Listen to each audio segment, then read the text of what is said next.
تاکہ میرا مرگی کا مرض دور ہو جائے۔ آقا کریم رؤوف الرحیم صلی اللہ علیہ وسلم نے اس خاتون کو تسلی دی، اگر تو صبر کر تو اللہ کی بارگاہ میں تجھے جنت کی بشارت دیتا ہوں کہ جو بیماری پہ صبر کرتا ہے اللہ اسے جنت عطا کرتا ہے۔ یہاں میں اپنی بہنوں کو ایک بات بھی بتا دینا چاہتا ہوں، ان کی فکر کی غلطیوں کی اصلاح بھی کرنا چاہتا ہوں۔ اے خاتون جنت کی کنیزوں، اگر کوئی عورت کسی عورت کو بیمار دیکھتی ہے تو اس کو تانا دیتی ہے، اچھا یہ اپنے کرتوتوں کی سزا بھگت رہی ہے۔ اگر کوئی عورت کھاٹ پر پڑ جائے یا صاحب فراش ہو جائے یا بستر پہ پڑ جائے تو عورتیں اس کے بارے میں باتیں کرتی ہے، بڑی چڑی ہوئی تھی، بڑی مغرور تھی، دولت پر بڑا غرور تھا، حسن پر بڑا غرور تھا، اب بیمار پڑی ہے تو مزہ آ رہا ہے۔ اے خاتون جنت کی کنیزوں، کسی کی بیماری کا مذاق نہ اڑانا، اگر کسی کے لیے شفا کی دعا کر سکتی ہو تو کر دو۔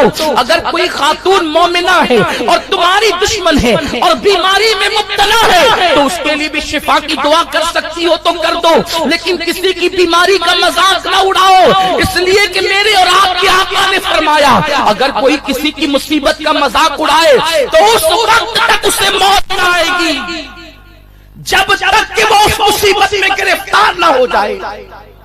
اگر تم کسی کی بیماری کا مذاق اڑاؤ گی تو اس بیماری میں مبتلا ہونے کے لیے تیار ہو جاؤ، اس لیے کسی کی بیماری کا مذاق نہ اڑانا۔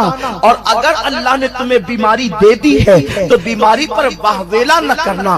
آج کل تو لوگ بیماریوں کی تشہیر کرتے ہیں، میرے پیارے آقا صلی اللہ علیہ وسلم کی کنیزوں، بیماری تشہیر کرنے کے لیے نہیں ہے، بیماری یا تو طبیب کو بتائی جائے یا تو حبیب کو بتائی جائے، باقی تیسرا کسی کو بیماری بتانے کی ضرورت نہیں۔ لوگ تو اللہ اکبر اپنی بیماریوں کے حوالے سے کہتے ہیں، کوئی جگہ پر جہاں بیٹھا کہا مجھے تو شوگر ہو گئی، کوئی جہاں بیٹھا مجھے تو بلڈ پریشر ہو گیا، میں تو جو ہے اتنے برسوں سے جو ہے وہ اپنے ہارٹ کے حوالے سے گولیاں استعمال کر رہا ہوں۔ حیرت ہے لوگوں کو، آخر یہ کر کے تمہیں ملنا کیا ہے؟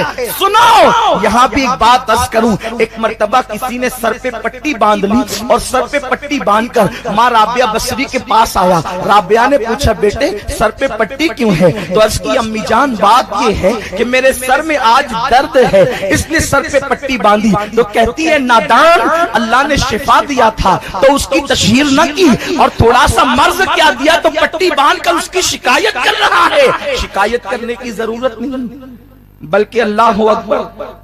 یہاں ایک بات اور یاد آتی ہے، خواتین تو ایسی ہوتی تھی کہ وہ بہت سارے امراض کی شکایت اپنے شوہر سے تک نہیں کرتی، ان کے صبر کا یہ عالم تھا۔ ایک اللہ کے ولی برگزیدہ بندے، انہوں نے اپنی بیوی کو بلایا اور ان کی بیوی سے کہا تم بیمار نہیں پڑتی اس لیے میں تم کو طلاق دے دوں گا، کیونکہ جو عورت بیمار نہ پڑے وہ عورت تو پھر منحوس ہوتی ہے۔ کیونکہ اہل ایمان کی یہ نشانی بیان کی گئی۔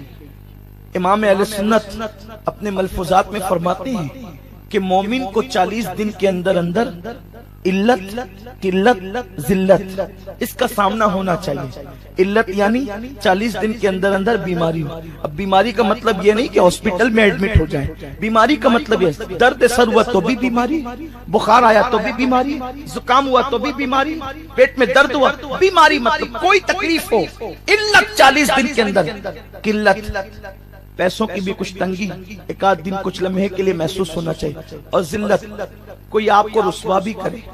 امام فرماتے ہیں الحمدللہ فقیر کو تو 40 دن کے اندر اندر یہ تینوں چیزوں کا سامنا کرنا ہی ہوتا ہے، اور جس شخص کو یا جس بندے یا بندی کو اس کا سامنا نہ ہو اس کو اپنے ایمان کا احتساب کرنا چاہیے، اس کو اپنے ایمان کا احتساب کرنا چاہیے کہ کہیں ایمان کا طوطا اڑ تو نہیں گیا۔ اسی لیے تو جب رابعہ بصری بیمار نہیں ہوتی تو اللہ کی بارگاہ میں رو کے کہتی مولا تو نے مجھے کوئی مصیبت نہ دی، کیا اس بڑھیا کو تو بھول گیا؟ تو تو بھولنے سے پاک ہے۔ غور فرمائیں، بزرگوں کی شان یہ تھی۔ تو بزرگ اپنی بیوی کو بلا کے کہتے تم بیمار نہیں پڑتی؟ کچھ لوگ فخر سے بھی کہتے بھائی اپنے کو تو کوئی بیماری نہیں آتی، تو ان کو سوچنا چاہیے کہ اپنے کو کوئی بیماری کیوں نہیں آتی، کہیں ایسا تو نہیں کہ خدا نے اپنے مقبول بندوں کی فہرست سے تیرا نام کاٹ دیا۔ ہاں اس لیے کہ بیماریاں خدا کو یاد دلاتی ہے. ہاں اللہ سے یہ دعا کرنا چاہیے کہ اللہ مہلک بیماریوں سے بچا. اور یہ دعا کرو جو دعا تو نے اپنے جو بیماری تو نے اپنے محبوب کو دی تھی اس بیماری کے سوا ہمیں ہر بیماری سے بچا لے. اور محبوب کو کیا بیماری دی؟ کبھی بخار دیا، کبھی درد سر دیا. اور بخار دیا قربان جائیں، بخار دیا تو اپنے محبوب کو اپنے پاس بلا کر وصل کی لذتیں عطا کی، اور جس دن درد سر دیا اس دن معراج عطا فرمائی. تو یہ دونوں بیماریوں کی بڑی فضیلت ہے. اس لیے دعا کرو کہ جو بیماری محبوب کو دی تھی اس کے سوا ہر بیماری سے بچا لے. تو بزرگ نے فرمایا تم بیمار نہیں پڑتی اس لیے میں تمہیں طلاق دے دوں گا. اس خاتون نے بڑی نیک بخت تھی، کوئی دوسری ہوتی تو خدا جانے پورے خاندان کو جوتے مارتی یا پتہ نہیں کیا کہتی، لیکن اس نے کہا میرے سرتاج طلاق دینے میں جلدی نہ کریں، اس سے پہلے میری ایک سن لیں اور ایک مرتبہ اپنے خاص کمرے میں میرے ساتھ چلیں.